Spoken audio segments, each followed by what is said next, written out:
요즘 병원 가면 정말 최첨단 장비들이 많잖아요. 그런데 이럴 때일수록 의사의 손길, 그러니까 신체 검진은 과연 어떤 의미가 있을까요?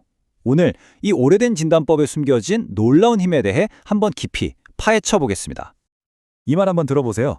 의사가 제 몸에 손 한 번 안 대더라고요. 어떠세요? 이거 사실 병원 다녀온 분들이 정말 많이 하는 얘기거든요. 바로 이 불평 한마디가요, 오늘날 현대의학에 처한 어떤 역설적인 상황을 아주 명확하게 보여주고 있습니다. 바로 이 부분이에요. 한쪽에서는 인공지능이다, 최신 MRI다, 정말 어마어마한 기술들이 발전하고 있는데 정작 다른 한쪽에선 환자들이 내 얘기를 안 들어주는 것 같아? 의사랑 연결된 느낌이 없어 라고 느끼는 거죠. 이 엄청난 기술 발전과 인간적인 경험 사이의 간극, 그 한가운데 바로 신체 검진이 자리 잡고 있습니다. 자, 그럼 시간을 거슬러 올라가 볼까요? 도대체 이 청진하고 만져보는 게 어떻게 의학의 첫 번째 초능력 같은 기술이 되었는지 그 이야기의 시작점으로 한번 가보겠습니다. 여기 타임라인을 한번 보시죠.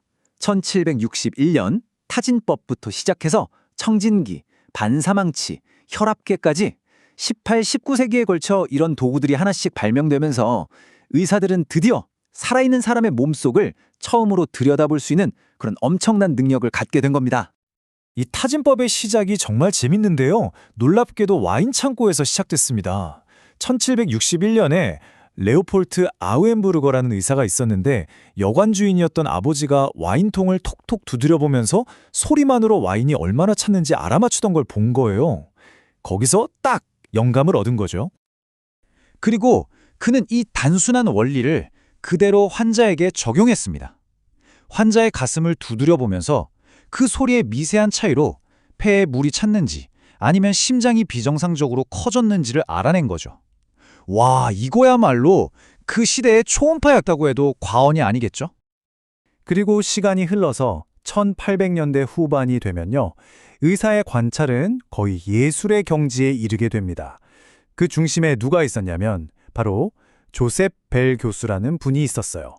이분의 관찰력과 추리력이 어찌나 대단했던지 우리라 너무나 잘 아는 캐릭터, 바로 셜록 홈즈의 실제 모델이 된 분입니다. 벨 교수가 얼마나 대단했는지 이 말을 보면 알 수 있어요. 여러분, 저 부인이 굿모닝하고 인사할 때 저는 그 파이프 지방 억양을 들었고 신발에 묻은 붉은 진흙을 봤습니다. 그리고 저 코트는 아이한테 너무 크죠?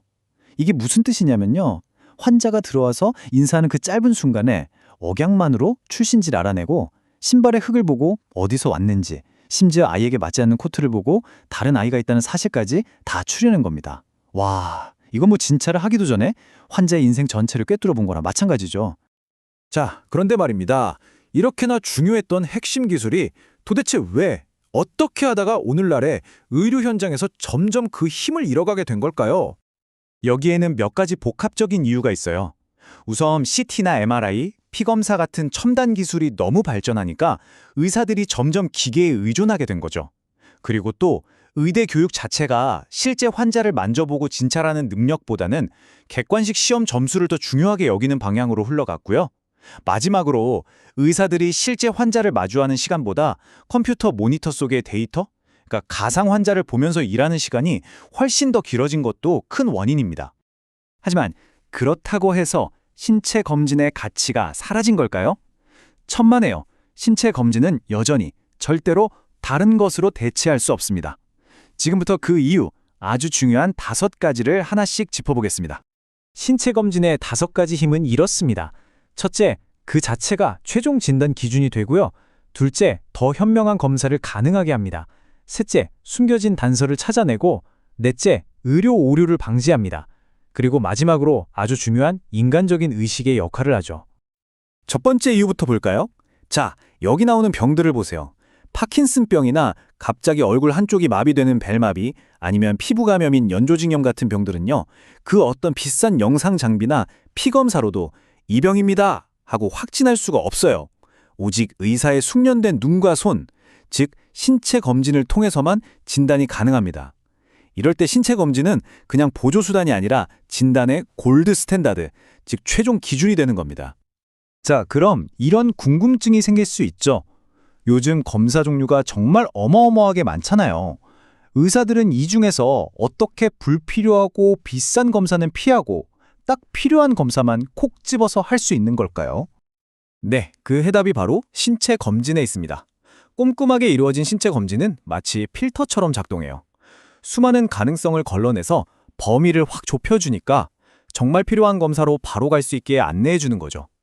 그리고 나중에 검사 결과가 나왔을 때도 그 결과를 더 정확하게 해석할 수 있는 중요한 맥락을 제공해줍니다. 이게 얼마나 강력하냐면요. 정말 놀라운 예가 있습니다. 예를 들어 간질환이 있는 환자의 손가락 끝이 둥글게 뭉툭해지는 공봉지라는 소견이 있어요. 만약 의사가 이걸 발견하면 어떤 심각한 합병증이 있을 가능성을 의심하는 확률이 그냥 30%에서 거의 60%로 거의 2배나 껑충 뛰어오릅니다. 그냥 손가락 모양 한번 본 것뿐인데 진단의 정확도가 이렇게 극적으로 올라가는 거예요. 그리고 또 하나의 힘은 환자 본인조차 전혀 몰랐던 숨겨진 단서를 찾아내는 데 있어요. 아주 관찰력 좋은 의사는 환자의 목이 살짝 부어 있는 걸 보고 갑상선 문제를 알아채고 눈꺼풀에 생긴 노란 반점을 보고 콜레스테롤이 높다는 걸, 또 특이한 걸음걸이를 보고는 이분 혹시 과거에 뇌졸중이 있었나 하고 흔적을 찾아낼 수 있는 거죠. 이런 작은 발견 하나가 정말로 생명을 구하는 결정적인 단서가 되기도 합니다. 자, 이제 마지막 이유입니다.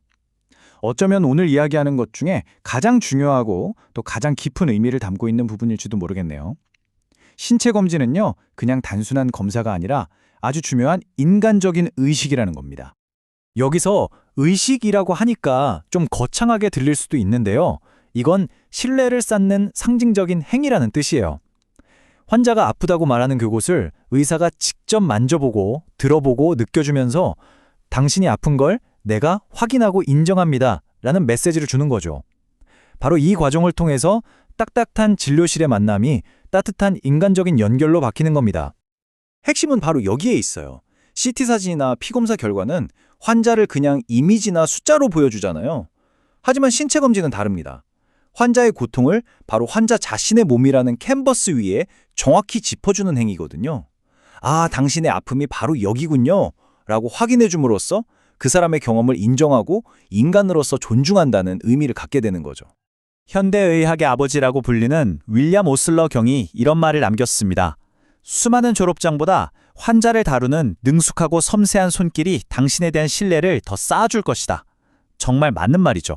환자들은요, 본능적으로 알아요. 의사의 손길을 통해서 이 사람이 나한테 얼마나 집중하고 있는지, 얼마나 숙련된 전문가인지를 그냥 느끼는 겁니다. 결국 생각해보면 신체 검진은 의사와 환자의 몸이 직접 나누는 아주 특별한 대화입니다. 이토록 눈부신 기술의 시대에 살고 있는 우리에게 과연 이 대화를 멈춰도 될 만큼의 여유가 정말 있는 걸까요?